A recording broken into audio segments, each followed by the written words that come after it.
mundo.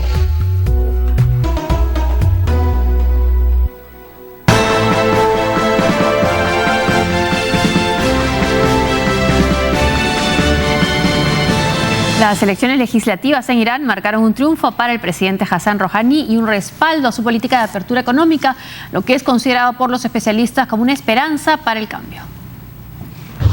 La llamada Lista de la Esperanza, una alianza conformada por reformistas y moderados, aliados del presidente Hassan Rouhani, lograron avances significativos en las elecciones legislativas del viernes pasado, 3 días después de los comicios de los 290 escaños del Majlis Parlamento iraní. Conservadores de la coalición principalista obtuvieron 73 escaños, mientras que los moderados de la coalición inclusiva de reformistas, partidarios de la política de deshielo de Rouhani, lograron 85, según el anuncio del Ministerio del Interior del país. Los sectores de la línea dura que se oponían al acuerdo nuclear obtuvieron apenas 88 escaños, comparado con los más de 100 que tenían hasta hoy. 5 escaños irán a minorías religiosas y los 59 restantes se decidirán en una segunda vuelta en abril. Aunque los resultados oficiales en el resto del país persa se conocerán el martes, vale destacar que Rouhani y sus aliados ganaron ya 15 de los 16 escaños asignados a Teherán para formar la Asamblea de los Expertos, institución compuesta por 88 integrantes que elige al guía supremo, puesto que actualmente ocupa el ayatolá Ali Jamenei. Estos comicios son los primeros en los que se escogen por voto popular los 2 órganos políticos más importantes del país, un hecho que no se suscitaba desde 1979 y demostraría el deseo de la población de impulsar una apertura económica después del histórico acuerdo nuclear alcanzado entre la República Islámica y las potencias mundiales para liberar al país de sanciones económicas. Bueno, de hecho es una buena noticia para el presidente iraní que ha estado de gira por Europa y busca inversiones y ha sido también clave para este acuerdo entre Estados Unidos y potencias e Irán. Ahora me comentabas que esa presencia de reformistas, que incluye también una mayor presencia de mujeres, es tener mayoría en Teherán, que es un bastión moderno, pero eso no necesariamente va a ser lo mismo en el resto del país y puede ser que no tenga mayoría en el Parlamento. Efectivamente, Teherán es el bastión de la oposición y eso se ha visto elección tras elección.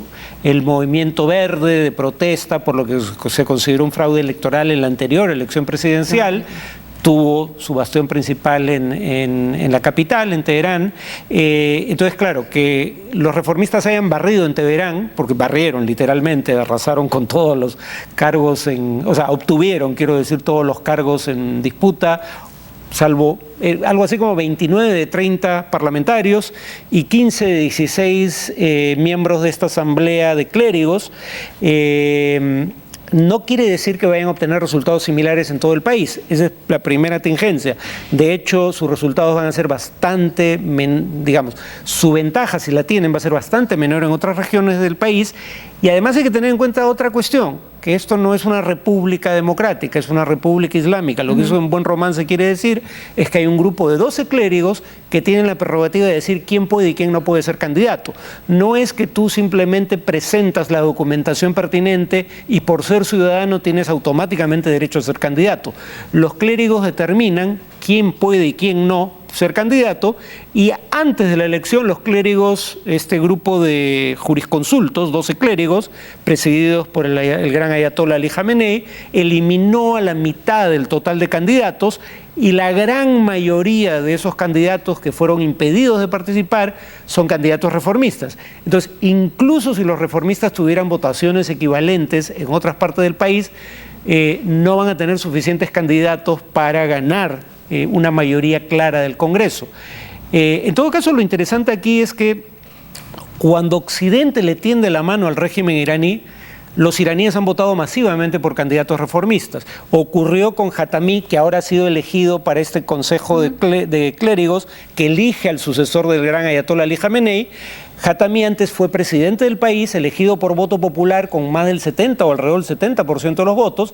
Jatami le hace, o bajo el gobierno de Jatami, Irán le hace una oferta para resolver todos los diferendos pendientes, no solo en el tema nuclear, al gobierno de George W. Bush, y George W. Bush dice que no va a negociar con Irán.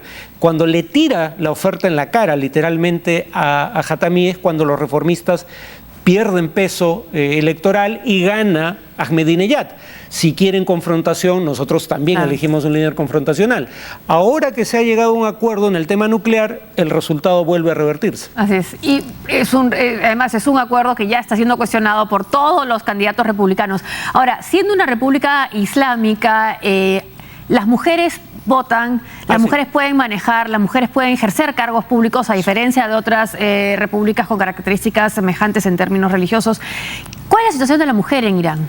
A ver, dos cuestiones. Primera, pueden elegir y ser elegidas, ¿no? No pueden, pero el tema es, por eso república por un lado, como si fuera una república democrática, pero no lo es porque el componente islámico en este caso quiere decir que hay un grupo de clérigos, todos ellos hombres de la tercera edad, que puede impedir ser candidato a alguien que desee serlo y puede derogar derogar cualquier decisión que adopten el Congreso o el presidente. Entonces, ahí las mujeres no tienen mayor injerencia, salvo en el proceso de elegir a la asamblea que elige al nuevo líder, ¿no? En el resto del país pueden elegir y ser elegidas. La vicepresidenta actual es una mujer. Ya hubo otra mujer vicepresidenta del país. Si pudieran ser elegidos presidentes, no lo sé, casi no ha habido, que yo sepa, mujeres, no recuerdo, pero creo que no ha habido mujeres candidatas a la presidencia.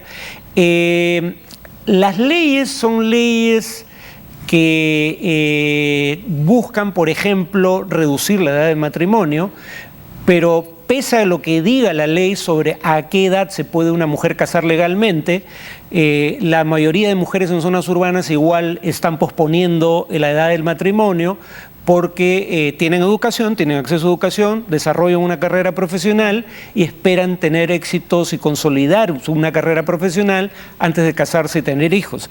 Entonces, la modernización social continúa pese a las restricciones legales que pueda haber, pero en materia de restricciones legales la situación de la mujer en Irán es bastante mejor que en cualquier país del Golfo Pérsico, todos los cuales son buenos aliados de Occidente.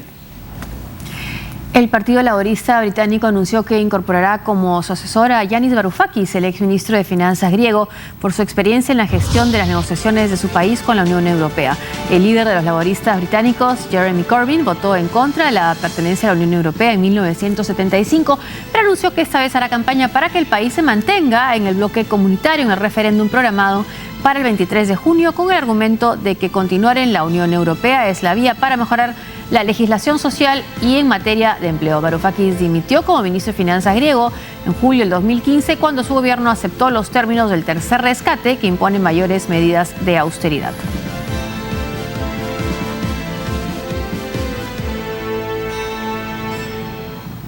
Argentina llegó a un acuerdo con los llamados fondos buitres y logró así salir del default económico. 4.563 millones de dólares serán desembolsados a los acreedores de estas deudas.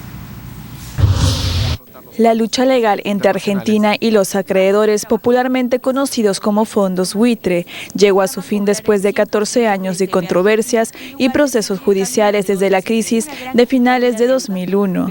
El mediador entre las partes, Daniel Pollack, anunció este pacto entre el gobierno argentino y el más duro de los inversores en la pugna, Elliott Management, dirigido por Paul Singer. El trato se firmó el domingo por la noche después de 3 meses de negociaciones intensas en Nueva York.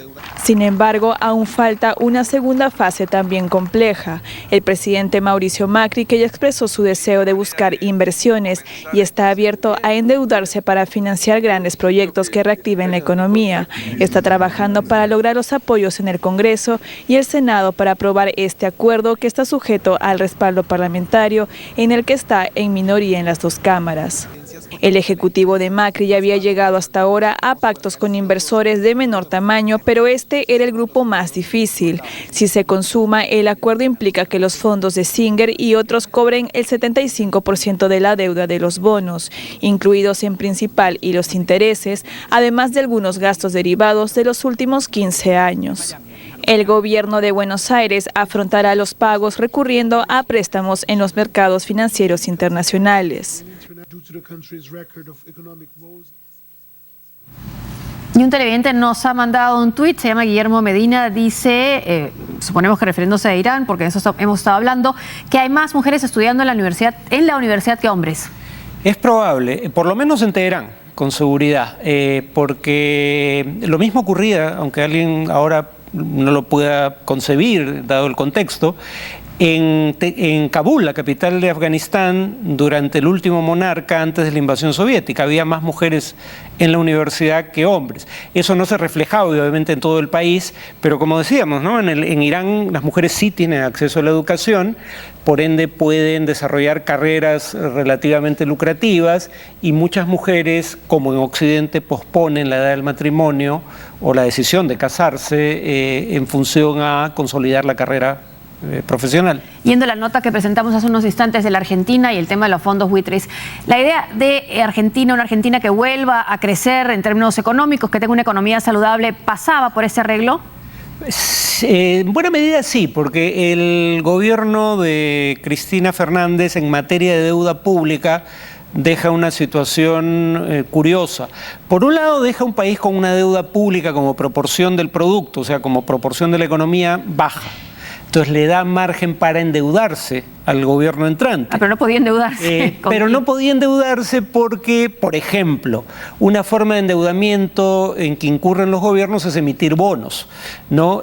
Pero, por ejemplo, muchos fondos de inversión, sea por la regulación de su país de origen o por normas internas del propio fondo, no pueden invertir en bonos del tesoro de países que están en default, o sea, que no están pagando su deuda. Y aunque en este caso Argentina había entrado en default no porque no tuviera la voluntad o los medios necesarios para pagar, sino por este problema legal con un cierto grupo de acreedores, el efecto práctico era el mismo, era un default, y por ende eso restringía dramáticamente la capacidad de endeudamiento del gobierno argentino. Y el gobierno argentino, si bien recibe una situación de endeudamiento bastante buena, es una deuda baja como proporción de la economía, recibe en el plano fiscal una deuda, o en todo caso un déficit, fiscal relativamente alto. Y entonces, si tú quieres cerrar el déficit fiscal sin que la economía entre en una severa recesión, una forma de hacerlo es endeudarte y con esa deuda extraordinaria cubrir esa diferencia temporalmente. Pero para eso tienes que poder endeudarte, que es lo que permite este acuerdo. Una pausa y volvemos con más.